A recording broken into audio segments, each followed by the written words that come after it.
My family believed my sister's lie, disowned me and let me rot.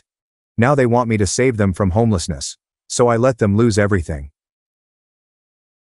Before I get into the meat of this episode, you should understand where I'm coming from. I, a 28-year-old male, grew up in what I thought was a stable family, upper-middle-class area in Chicago's suburbs. My parents appeared to have it together, at least on the surface. Dad worked as a financial advisor at a respected firm downtown, earning a solid living for our family.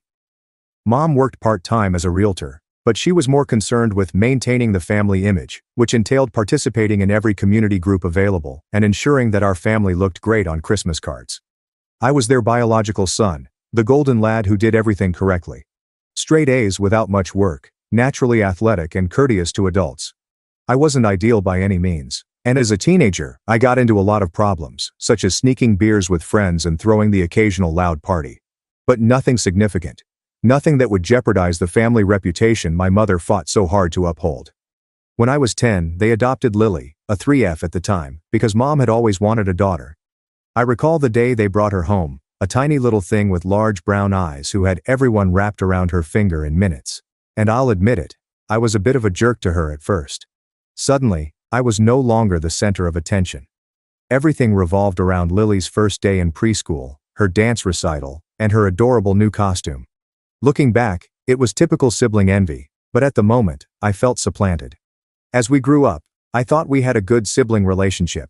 Nothing extraordinary, just average. We fought occasionally, but I was always looking out for her. When she was in second grade, a child began yanking her hair and pushed her on the playground. I was in ninth grade at the time, and I remember walking her to elementary school one day and having a pretty clear chat with the little punk. Nobody messed with her after that. I even taught her basic self-defense techniques, such as how to throw a proper punch if absolutely necessary. I was her older brother, you know. By my senior year of college, I was crushing it. Captain of our Division II baseball club, with promising possibilities for minor league baseball. Had a 3.85 GPA in business administration and a minor in finance. I had a strong set of pals, the type of guys who would help you move or pick you up at 3 a.m. Suppose your car broke down. I spent a lot of time in the gym, and I had been lifting seriously since high school. By college, I was in the best form of my life, bench pressing 315 for repetitions, squatting 405, and deadlifting 495. Everyone strives for that V-taper, which features broad shoulders, a small waist, and noticeable abs all year. I'm not trying to sound pompous here, simply painting a picture of where I was in life. I dated a couple girls seriously throughout the years, but nothing lasted. To be honest, I was mostly thinking about my future. Dad had connections at many Chicago area investment businesses, and following graduation, I was scheduled to begin a management training program at one of the largest. My plan was simple. Graduate high school, maybe play baseball for a few more years if I had the opportunity, and then pursue a career in finance. Eventually, meet the proper girl, marry, have children, and live the American dream. That was the plan anyway. By then, Lily was 15 years old and a sophomore in high school. She developed into this artistic theater kid who was usually in a school play and overly overreacted to everything. But that's what teens are like. She has her own friends and life. When I came home from college on breaks, we'd get together for supper and catch up on usual sister stuff. Or so I thought. Looking back, there were signals I overlooked, such as her jealousy when Mom and Dad bragged about my baseball accomplishments, her tiny remarks about how easy I had it, and her tendency to make up intricate stories about things that happened at school that couldn't possibly be genuine. But hindsight is 20/20, right? It was a Tuesday in October during my senior year. I just concluded a terrible session in which coach worked us into the ground after we lost a weekend series to our main rivals. My legs felt like jelly, and my shoulder was sore from too many bullpen sessions, but in a nice way. Like you pushed your body to its limits, and it replied. I took a shower, dressed into pants and a hoodie, and checked my phone on the way out to my truck, which was the F-150 my parents had helped me buy for my 20th birthday. Holy 37 missed calls, 54 texts. Messages from family members and friends included phrases like, "You sick, how could you," and "You're dead." My heart began beating quickly. My first assumption was that somebody had died, either grandma or grandpa. I dialed Dad immediately. "What the hell is going on?" I inquired. When he responded, his voice was icy frigid, which I had never heard before. "Get your ass home now. Don't you dare go anywhere else." Then he hung up. I stopped in the parking lot, staring at my phone, trying to figure out what was going on. I called Mom and she answered. I called my best friend from high school, who still lived near my parents, and he didn't answer either. It was as if everyone had just decided I was radioactive. I drove the 20 minutes home in a haze, my stomach in knots the entire time. NPR was on the radio, but I couldn't hear a word they were saying. When I pulled into the driveway, I saw my Uncle Mike's vehicle and several other cars. Uncle Mike, my father's younger brother and a construction contractor with a temper, had never warmed up to me. Before I could get out, Uncle Mike raced at me from the front porch, wrenched open my truck door, grabbed my shirt and pushed me against the side of the truck. "I'm going to kill you," he yelled, inches from my face. His spit touched my face, and I could smell alcohol on his breath. His eyes were wild, unlike anything I had ever seen before. I could have easily broken free. Mike was 50 and out of shape, and I was a 22-year-old athlete in my prime, but I was too stunned to respond. Dad and my other uncle Steve pushed him away from me.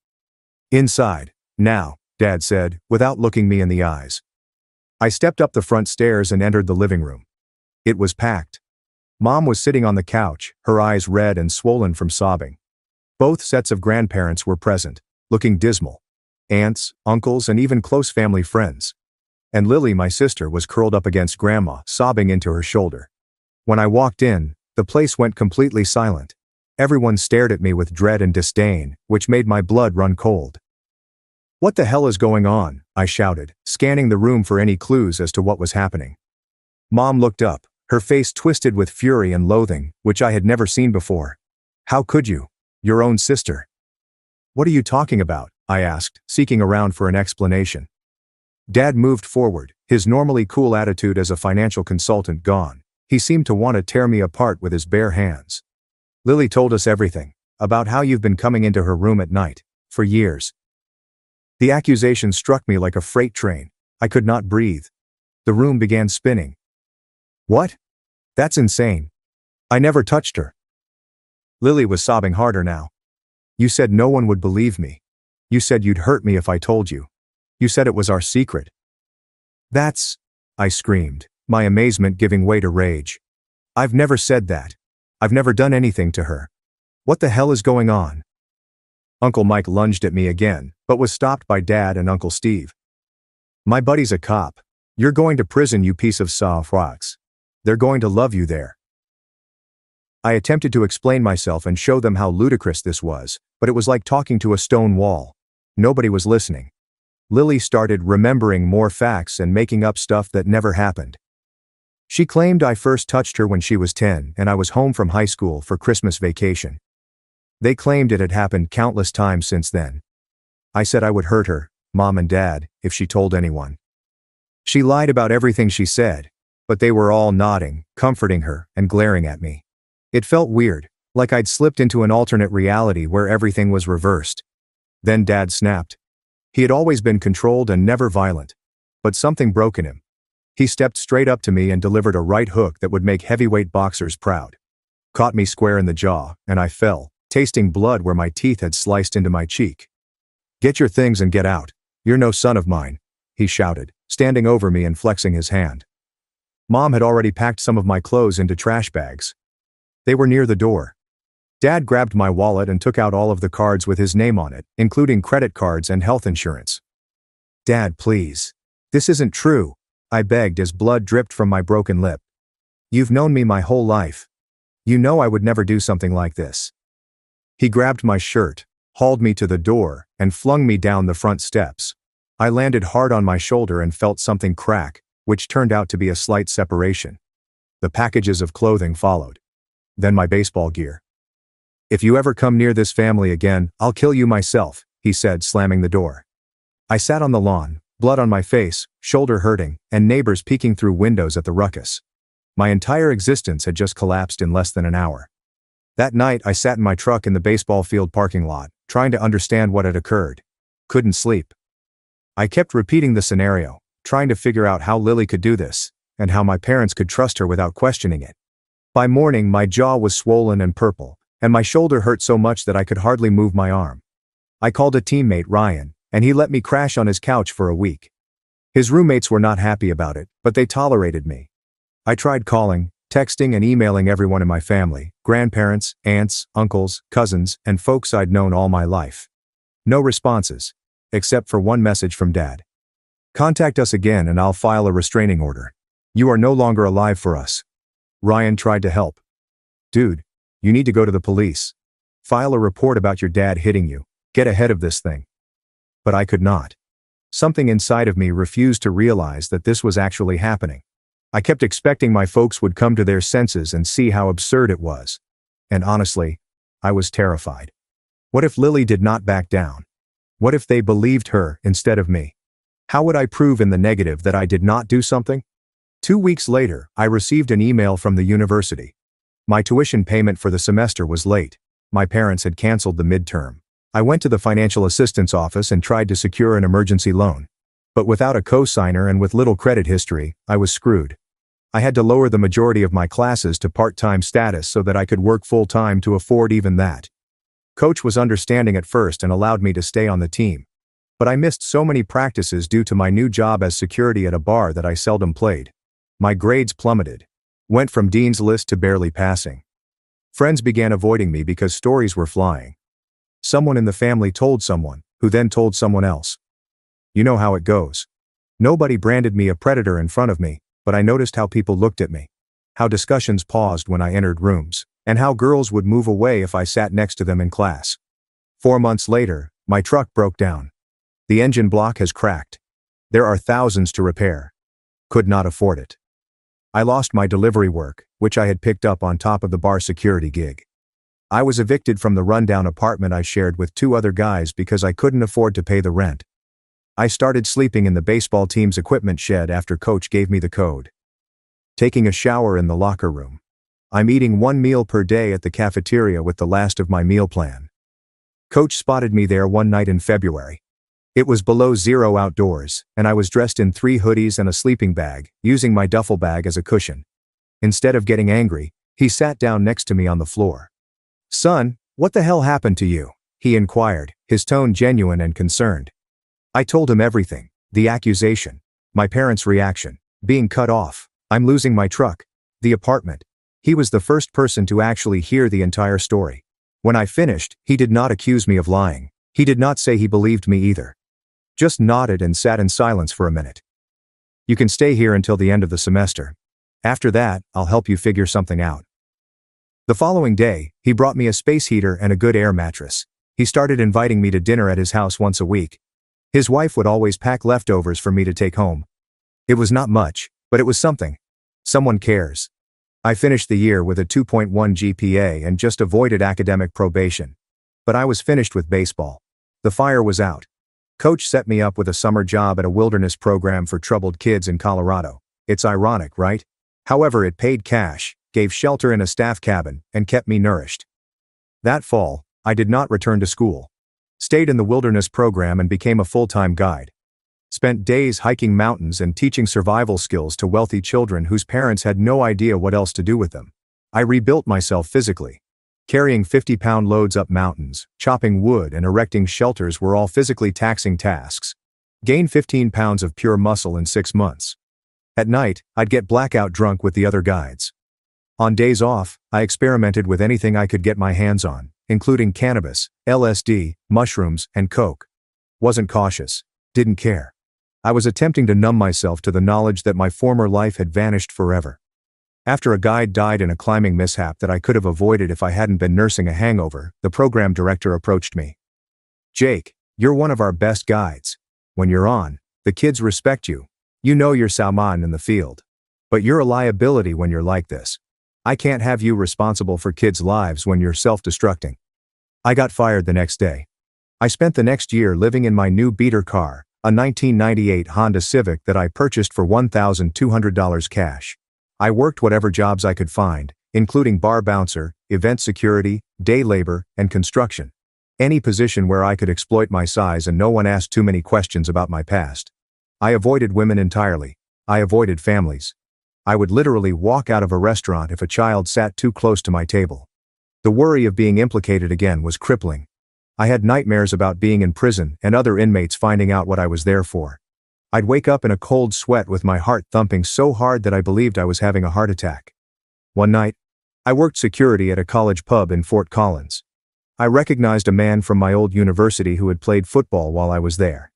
He recognized me too. He began informing his friends about who I was and what I was accused of doing. By the end, they were all looking at me and making comments loud enough for me to hear. Predator. Sick. Someone should teach him a lesson. I tried to ignore it. I did my job. At 2 a.m., I escorted the remaining guests out and was walking to my car when I jumped into the parking lot. 3 guys from earlier, they had been waiting. They called me a pedophile and a predator. They said they'd make sure I couldn't hurt anyone else. I fought back. Landed some solid punches. Definitely broke one of the guys' noses. But it was 3-on-1, and they had the element of surprise. I ended up with 3 broken ribs, a cracked eye socket, a dislocated shoulder, and a concussion. The guy with the fractured nose must have freaked out since they rushed away when a car pulled into the parking lot. The driver contacted an ambulance. I spent 2 nights in the hospital and was released with nowhere to go, no health insurance, and a $17,000 medical bill that I couldn't pay. The medications they offered me scarcely relieved the ache. I couldn't work because of my injuries. I slept in my car in Walmart parking lots, taking sponge baths in gas station facilities when I could lift my arms. I decided I was finished. Just finished. It was raining during the middle of the night. I traveled to an old bridge outside of town that was high enough for leaping. Parked my Civic, strolled to the center, and climbed over the railing. My ribs screamed in pain with each movement. I'm not sure how long I stood there for. Rain soaked me as I stared down at the black lake. I had my phone in my hand. No texts or phone calls for 3 years. My family maintains complete quiet. Nobody was coming to save me. Nobody cared if I lived or died. Bit cold for a swim, don't you think? The voice scared me so badly that I nearly slipped. I gripped the railing with my good arm, anguish coursing through my fractured ribs. Turned to see an elderly man in his 70s standing there in a raincoat, holding a fishing rod. Go away, I murmured, my voice trembling. Can't do that, son, he said calmly, as if we were having a regular talk on a beautiful day. See, if I go away and you jump, that makes me responsible in a way. It's not your problem, it became my problem when I saw you. That's how life works. He moved closer, not menacing, but steady. My name's Frank. Retired Marine Corps. Seen plenty of men at their breaking point. You want to tell me what's got you standing on the wrong side of this railing? You wouldn't understand. Try me. I'm not sure why, but I told him everything about the charge, getting thrown out, and the previous 3 years. Maybe because I assumed I'd die soon anyway. Perhaps because he was a stranger who didn't immediately treat me like a monster. Maybe because something in his eyes reminded me of my grandfather, the only person in my family who would have believed me if he hadn't been suffering from dementia. When I finished, he simply nodded, just like my previous coach did. Then he said something that I will never forget.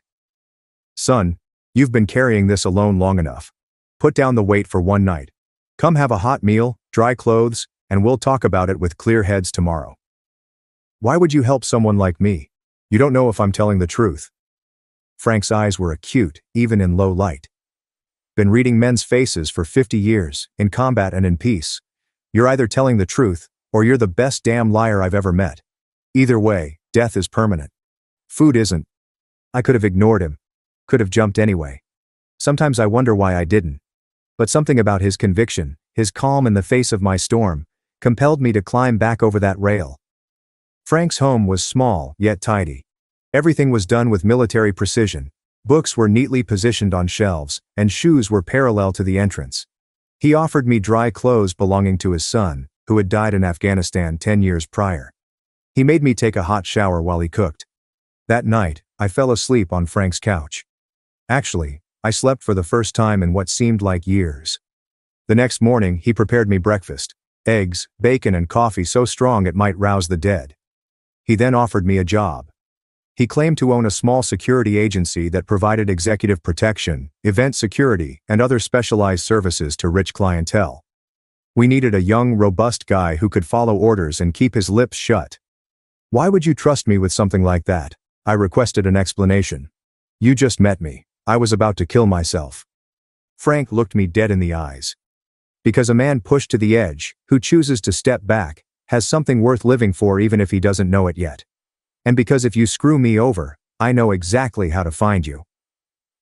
For the next 6 months I resided in Frank's guest room while working for his company. He was a hard ass at 5 a.m. Workouts, tight regulations, and no alcohol on work nights. Made me go to the doctor for my injuries. He paid the bills himself, stating I'd repay him once I got back on my feet. But he was fair. They paid me generously. They taught me about finance, investing, how to dress and interact with clients, and how to be professional again. He also insisted that I see a therapist, an old Vietnam vet pal of his who specializes in PTSD. I resisted at first, but Frank would not take no for an answer. You got your bell rung, son, not just physically. Need to get your head straight if you're going to work for me. The therapy was helpful. Slowly. Taught me that what happened was not my fault, that I didn't deserve it, and that I wasn't irreparably damaged. After 6 months, I had saved enough money to buy my own house. A tiny apartment. Nothing fancy, just mine. Clean and safe. I began taking business management programs at my community college, as well as some specific security certificates. Frank began to resemble the father I had lost. He never pressured me to contact my family. Never advised that I attempt to clear my name. He simply said, "Some battles aren't worth fighting. Focus on the war building a life they can't take away from you." After a year of working for Frank, he assigned me to oversee security for his niece's art gallery opening. He said it was a favor for his sister, but I now realize he was playing matchmaking. Sophie was not what I expected. Frank had described her as smart as a whip and doesn't take scamarts from anyone, which was correct, but not complete. She was attractive in an unusual way, tall and athletic with bright green eyes that appeared to see right through you. Dark hair was cut in an asymmetrical way that elegantly framed her features. Not conventionally attractive in a magazine cover style, but stunning in the sense that she commands attention simply by being present. We didn't hit it off right away. She assumed I was merely a muscle-bound security guard with no intelligence. I assumed she was a stuck-up art snob.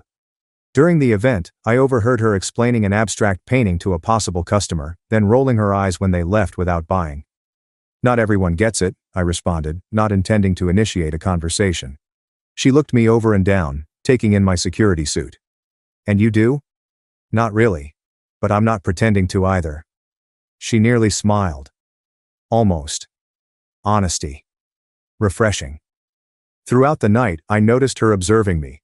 Not in a "make sure the security guy isn't stealing anything" manner, but with interest. I was doing my job, scanning the room, checking the doors, and keeping an eye on the more expensive items. Professional, alert, but inconspicuous. She approached me at the end of the night, just as I was finishing up and the last people were leaving. "So, Uncle Frank says you're more than just the muscle." "Your uncle talks too much," I responded. She laughed.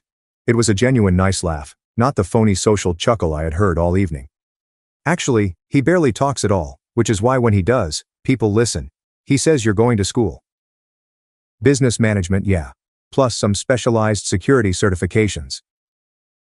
"Interesting combination. Tell me about it."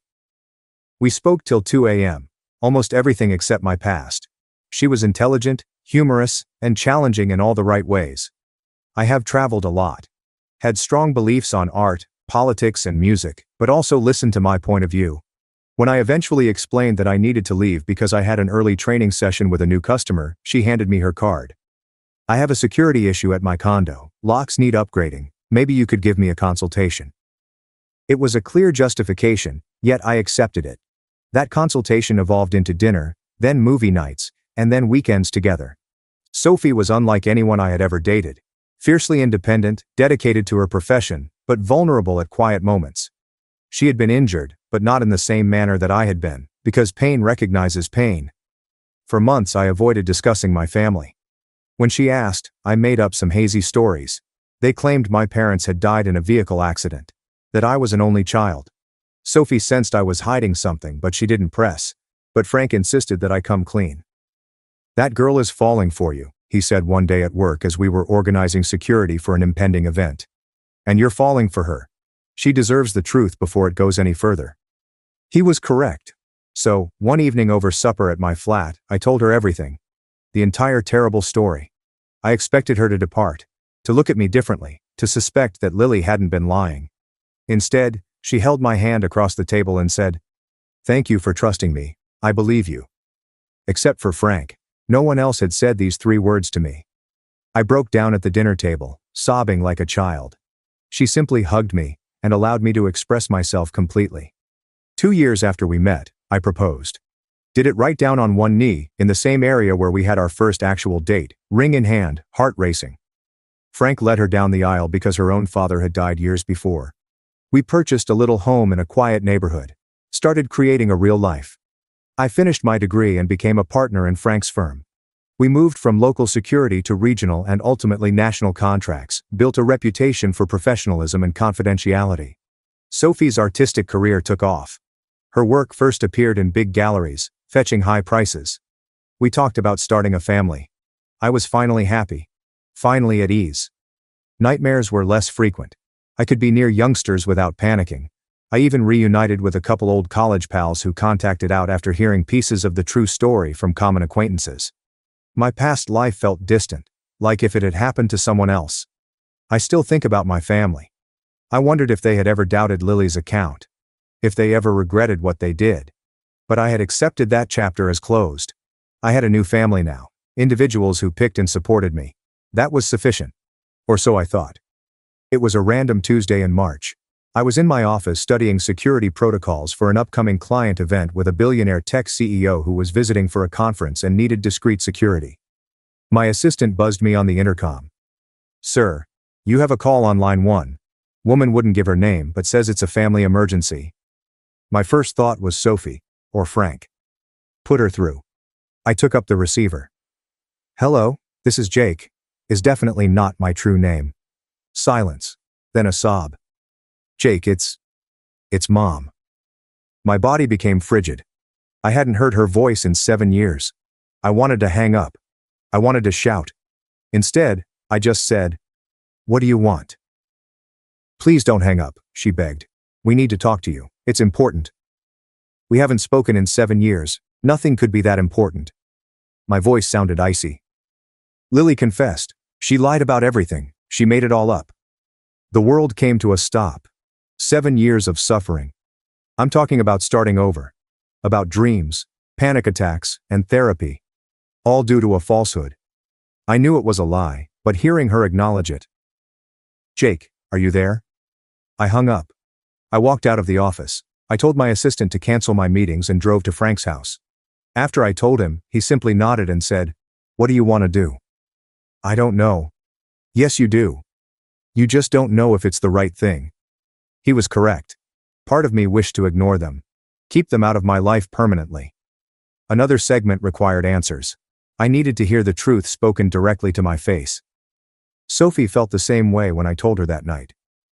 "You need closure," she explained. "But whatever you decide, I'm with you. And Jake, this doesn't change anything between us. I'm still here, no matter what."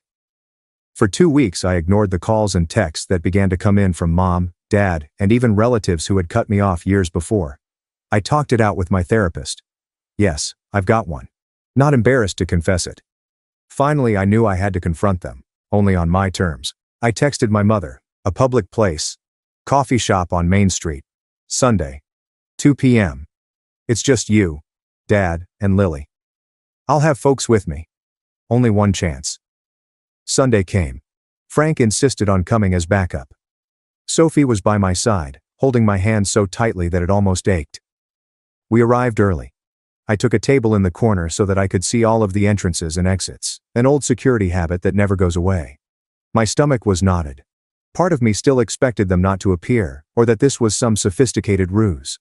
Sophie continued to check on me, her eyes filled with anxiety. "We can leave any time, okay? Just say the word." They came precisely at 2 o'clock. Mom seemed older than I remembered. Hair is grayer than brown now, and the face is creased with worry. Dad had lost so much weight that he appeared emaciated. His costly clothes were replaced with khakis and a worn-out button-down. Lily, now 22, appeared very different from the teenager I recalled. Her face was slimmer. Her eyes were downcast. She lacked her usual theatrical flair. When Mom spotted me, her eyes welled up with tears, and she ran forward, arms wide for a hug. I took a step back, placing Sophie somewhat between us. "Sit." No one spoke for what seemed like minutes. Eventually, Dad cleared his throat. "Son, I'm not your son," I interrupted him. You made that very clear 7 years ago. Now talk. Why am I here? Mom began crying. Dad seemed broken. Lily was still staring at the floor. 3 months ago, Dad said, his voice tight. Lily called a family meeting. She said that she had lied about everything. I looked at Lily. Look at me.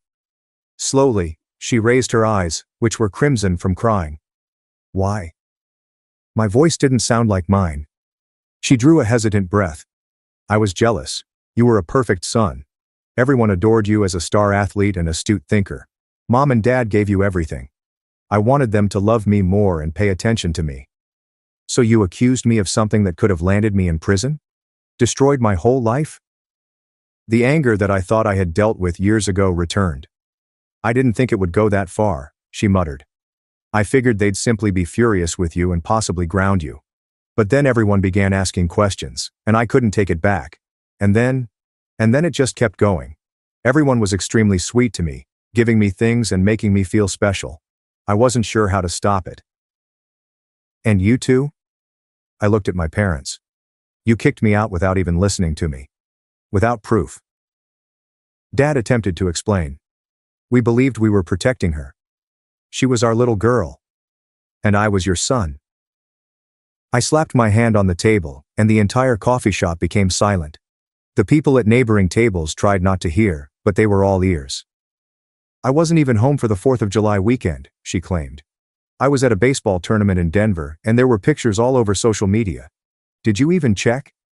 Mom placed her palm over her mouth. Dad became pale. You know what happened after you threw me out? My truck broke down. I lost my apartment. I slept in the baseball equipment shed. I almost died from exposure, from being beaten up by people who heard rumors.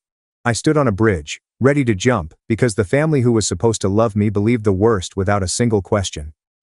I took out my phone. I showed them images of myself with a black eye and a split lip from the bar brawl, me appearing gaunt during my homeless period, and my hospital documents from the beating.